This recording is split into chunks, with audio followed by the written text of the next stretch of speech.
বাংলাদেশের এক ঠাকুমার ভিডিও দেখে প্রথমটা অবাকই হয়েছিলাম। উনি বলেছেন চিংড়ি মাছ এইভাবে বানালে নাকি চিংড়ি মাছের গন্ধও চলে যায় আর খুব নরম হয়। তো চলো প্রথমে একটা মশলা রেডি করে নিই। আদা, রসুন, শুকনো লঙ্কা, জিরে আর ধনেটাকে ভালো করে পেস্ট করে নেবো।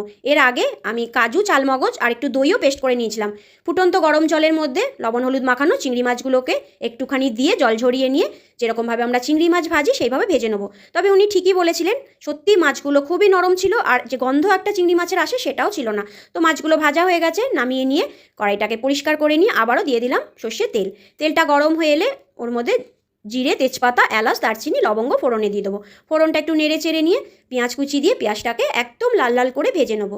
পেঁয়াজ ভাজা হয়ে গেলে যে মশলাটা বেটে রেখেছিলাম সেটা দিয়ে দিলাম। দিয়ে দেবো স্বাদ মতো লবণ আর হলুদ। ভালো করে মশলাটাকে কষিয়ে নেবো। পুরোপুরি কষে এলে ওর মধ্যে এই সময় একটু চিনি দিয়ে দেবো, এতে স্বাদটাও বাড়বে আর কালারটাও খুব সুন্দর আসে। খুব ভালো করে যখন কষানো হয়ে যাবে তখন দই, কাজু আর চালমগজের পেস্টটা দিয়ে দেবো।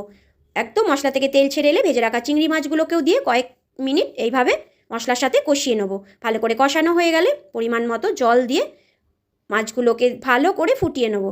এবার নামানোর আগে 1 চামচ ঘি আর ধনেপাতা কুচি ছড়িয়ে নামিয়ে নিয়ে এইভাবে একবার চিংড়ি মাছ বানিয়ে খেয়ে দেখো। সত্যিই মাছগুলো খুবই নরম থাকে আর চিংড়ি মাছের যে একটা গন্ধ সেটাও থাকে না। তো আজ এটুকুই, টাটা।